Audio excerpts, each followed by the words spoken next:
Hello everyone, today we're talking about communicating with families and we're looking at the basic level. At the basic level, these teachers are new to the profession or they haven't gained the skills that they need yet to be either at the proficient or the distinguished level.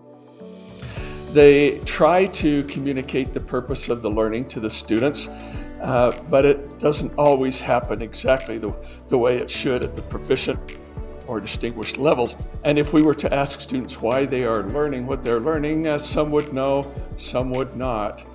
Directions are not totally clear. Sometimes they're a little confusing, and you'll see a few students that are confused about what they're supposed to be doing. CIA, clarity, imagination, and accuracy. The accuracy is kind of hit and miss. Clarity is a little fuzzy, and imagination leaves a little to the imagination. They just haven't been in the profession long enough to get the skills that they need there. Linked to student interests, a lot of times a basic teacher will just teach it because they're supposed to teach it. It's on the schedule, so let's dig in, rather than finding ways to link it to student interests, which would be the proficient or the distinguished level. Students are encouraged to think on their own, not so much. The basic teacher wants to get the right answer and move on. Language is error-free, extending the vocabulary, maybe, but language at the basic level might be a little hit and miss. There might be some more errors. Extending the vocabulary doesn't always happen.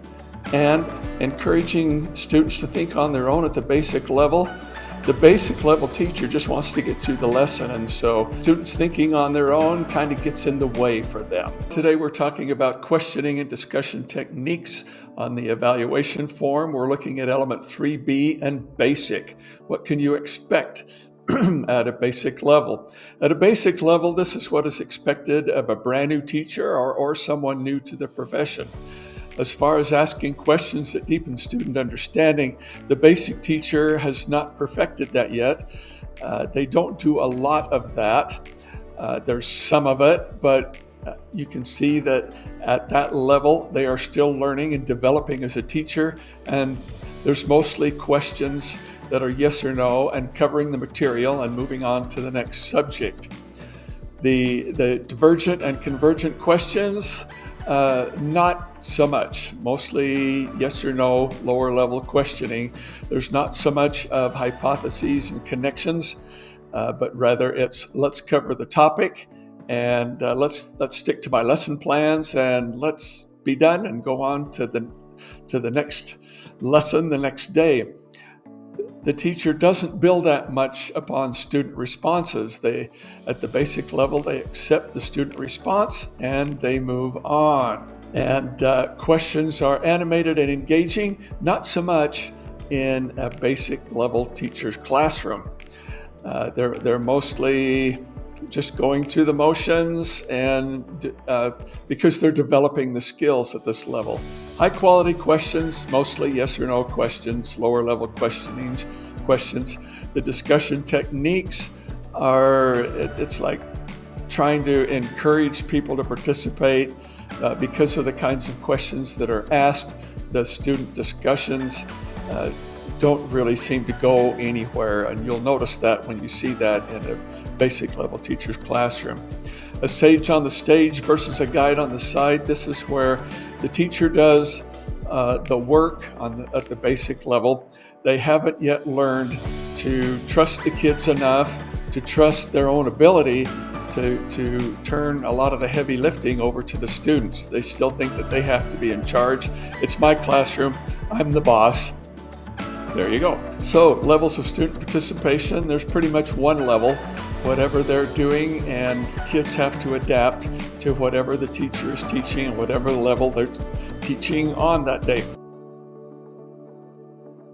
This is the hub of the wheel of all of the elements in the teaching model. Engaging students. It is the centerpiece. It's not just looking for kids being busy or on task, but intellectually active. The basic level teacher is learning these skills and developing them, and they are a little sketchy. They're not as smooth as a proficient teacher. They are not as polished as a distinguished level teacher. Again, developing understanding through what they do in a basic level classroom. Let's do this means let's get the assignment done and let's move on to the next thing. They just haven't learned how to be smooth or polished yet. Discussing, debating, answering what if, discovering patterns, somewhat. But again, it's rough at this level because they are developing those skills. High levels of choice, there's some choice. There are higher levels of choice in proficient and even higher levels at the distinguished level. We look to see as evaluators, what are the students being asked to do? And does it lend itself to higher levels of thinking? And the key is watching what the kids are doing, not what the teacher is saying. Think about that because that is a key element of this whole thing. What we look for are activities and assignments. They're a little rough at the basic level, but they're coming along. The grouping of students can be a little haphazard. It's just not as smooth as the proficient level at the distinguished. And the instructional materials and resources do not always fit the activities. They are coming along. There's room to grow. The structure and pacing can often be either too short or too long. It's just not right on the money like it should be at the proficient or the distinguished levels. Today we're talking about using assessment in instruction. We're looking at the basic level of 3D, using assessment in instruction.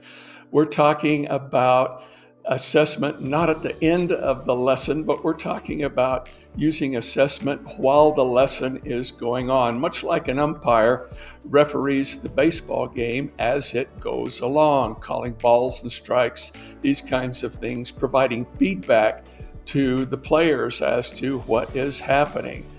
It is not clear at the basic level, that is, the basic teachers have not yet fully gained experience enough to know the difference between the questions you ask to clear up misconceptions, such as, do you know what you're supposed to do? And the questions that deepen understanding. Do you know how to use what you are learning? So the basic teacher is learning those skills, but they are not as smooth as the proficient teacher. They are not as polished as the distinguished teacher. This element calls for having a finger on the pulse of the lesson. The basic teacher is learning how to do that, and it can be a hit or miss thing. The reason they have a finger on the pulse of a lesson is to provide feedback. So they are building their skills. The teacher's skill in monitoring understanding is increasing. Once again, they need to have that skill in monitoring understanding so that they can give proper feedback.